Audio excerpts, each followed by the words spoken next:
Si vous souhaitez être à la une du meilleur de l'actualité camerounaise, alors vous êtes au bon endroit.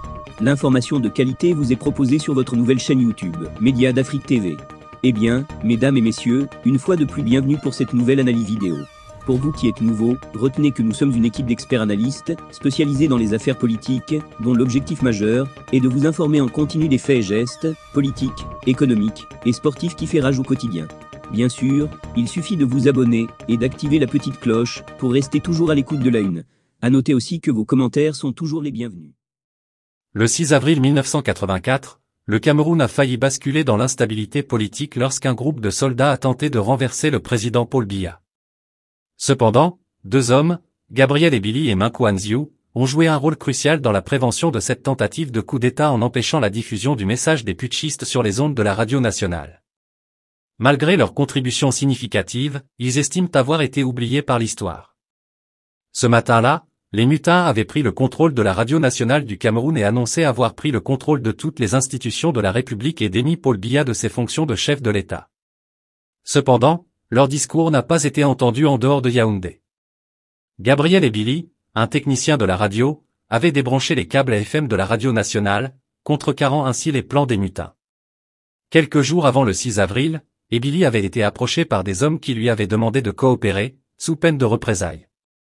Il ne connaissait ni la date ni l'heure précise de l'opération et avait pris soin de mettre sa famille à l'abri. Le jour du coup d'État, il a été agressé par un soldat mutin, mais a réussi à mettre les émetteurs sous tension tout en faisant en sorte que le message des putschistes ne soit pas diffusé au-delà de Yaoundé. Toutefois, la version de Gabriel Ebili est remise en question par Minkou Anziou, un autre technicien. Ce dernier affirme avoir été en poste au centre de haute fréquence de Soa, dans la périphérie de la capitale, le 6 avril, et se revendique comme celui qui a empêché le signal radiophonique de la capitale d'être émis ailleurs dans le pays. Malgré leur rôle crucial dans la prévention du coup d'État, Gabriel Ebili et Minkou Anziou ont été largement oubliés par l'histoire. Ebili a été admis à la retraite en 1987, privé de ses droits financiers, et a dû entreprendre une campagne médiatique pour dénoncer l'ingratitude des autorités. En 2015, le président Paul Biya a ordonné le déblocage de 40 millions de FCFA pour la construction d'une résidence digne de ce nom en faveur du technicien retraité, par ailleurs rétabli dans ses droits administratifs. De son côté, Minkou Anziou dit avoir été simplement oublié.